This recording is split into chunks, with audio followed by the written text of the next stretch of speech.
வாங்க சூப்பராக வாயில் வச்ச உடனே கரையிற அல்வா ஒன்று தான் நம்ம இன்றைக்கி செஞ்சுருக்கோம். என்னென்னா கோகனட் மில்க் வச்சு தான் நான் அல்வா செஞ்சுருக்கேன். செம்ம டேஸ்ட்டாக இருந்துச்சு. நிஜமாகவே சொல்கிறேன், நான் வாயில் வச்ச உடனே சூப்பராக கரைஞ்சிடுச்சு. ஒரு 2 கோகனட் மூடி எடுத்துக்கிட்டேன். அதை வந்து மேலே இருக்கிற தோலை வந்து பீஸாக எடுத்துகிட்டு துண்டு துண்டாக கட் பண்ணி மிக்ஸி ஜாரில் 2 கோகனட்டை வந்து நான் எக்ஸ்ட்ராக்ட் பண்ணிக்கிட்டேன். பால் மட்டும் எடுத்துக்கிட்டேன். வெறும் பால் மட்டும் மிக்சியில் கொஞ்சம் கொஞ்சமாக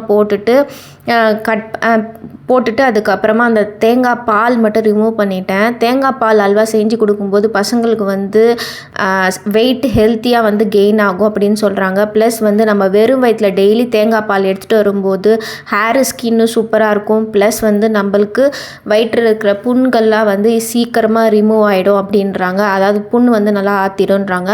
நான் இன்றைக்கி வந்து 3 இந்த கிண்ணத்தில் வந்து தேங்காய் பால் எடுத்துக்கிட்டேன்.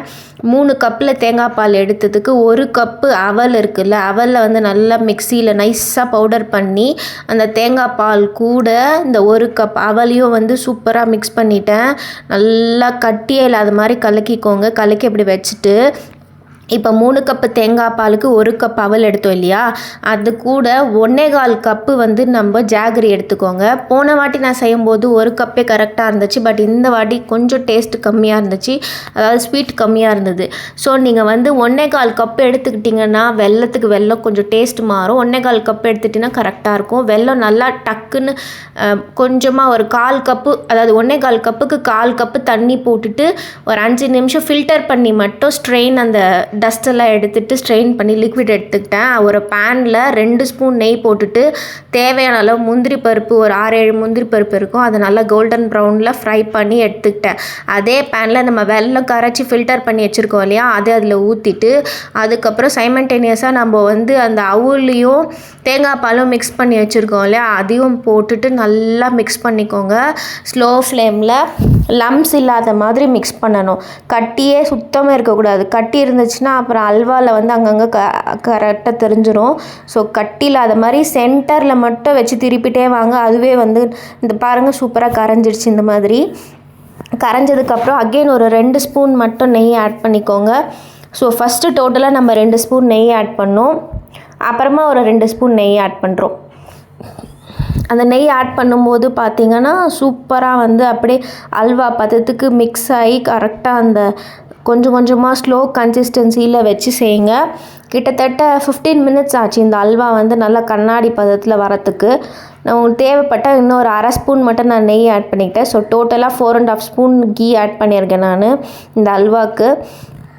இது ஆனால் நீங்கள் செஞ்சு பார்த்து கரெக்டாக கொடுத்தீங்கன்னு வச்சிங்க, செம்ம டேஸ்ட்டு. வச்ச உடனே நாக்கில் கரைஞ்சிச்சு. நான் இன்றைக்கெல்லாம் ஃபுட்டே சாப்பிடல, இந்த அல்வாவே சாப்பிட்டாச்சு. 1/4 டீஸ்பூன் வந்து ஏலக்காய் பவுடர் ஆட் பண்ணிக்கோங்க. அதுக்கப்புறமா கொஞ்சம் கொஞ்சமாக இப்படி திருப்பும்போது இந்த கெட்டியான பதத்துக்கு கண்டிப்பாக வந்துடும். ஒரு 15 நிமிஷம் ஆகும் இந்த பதம் வரத்துக்கு.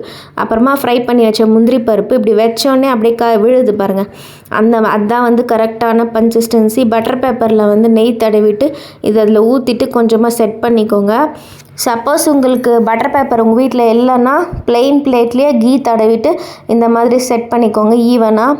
ஒரு சப்போஸ் இந்த ஸ்டிக்கு வந்து உங்ககிட்ட இல்லை அப்படின்னு நினச்சிங்கன்னா தோசை கரண்டி இருக்குல்ல, அதில் நெய் தடவிட்டு இந்த மாதிரி இப்படி தடவிட்டே வந்திங்கன்னா ஈவனாக வந்து சீக்கிரமாக அப்படியே உட்காந்துரும். கரெக்டாக நல்லா நைஸாக வந்து ஈவனாக ஸ்ப்ரெட் பண்ணி விடுங்க. சப்போஸ் வந்து ரொம்ப கம்மியாக இருந்துச்சுன்னா நான் வச்சுருக்கேன் பாருங்கள், பிளேட் ஃபுல்லாக ஈவனாக பண்ணாமல் ஒரே பக்கம் மட்டும் டேப் பண்ணிவிட்டு இப்படி ஈவனாக ஸ்ப்ரெட் பண்ணி வச்சுருக்கேன். இது ஸ்ப்ரெட் பண்ணிவிட்டு ஒரு 20 மினிட்ஸ் அப்படியே விட்டுட்டேன். அதுக்கப்புறமா கட் பண்ணேன். சப்போஸ் இன்னும் கொஞ்சம் உங்களுக்கு திக்காக வரணும்னா ஒரு 1 ஹவர் அப்படியே விட்டுருங்க. எனக்கு 20 மினிட்ஸ்லேயே நான் இந்த மாதிரி ஃபேன் காற்றுல தான் வச்சுருந்தேன், செட் ஆகிடுச்சு. அதுக்கப்புறம் இந்த மாதிரி பீஸாக க்யூப்ஸ் வச்சுட்டேன். எடுத்தவே அவ்வளோ சாஃப்ட்டு, செம்ம சாஃப்ட்டு. கண்டிப்பாக நீங்கள் செஞ்சு பாருங்கள். அவல் வந்து நம்ம நேச்சுரலாக எந்த பாலிஷ் பண்ணாமல் கிடைக்கிற ரைஸ் தான் வந்து அவல். ஸோ நம்ம தேங்காய் பாலும் அதோட மிக்ஸ் பண்ணும்போது வீடே செம்மையாக மணந்தது டேஸ்ட்டு. அந்த கோகனட் மில்கோட வாசனை வந்து சூப்பராக இருந்துச்சு. கண்டிப்பாக நீங்களும் ட்ரை பண்ணி பாருங்கள். பிடிச்சிருந்தா லைக்கை தட்டுங்க, சப்ஸ்கிரைப் பண்ணிக்கோங்க.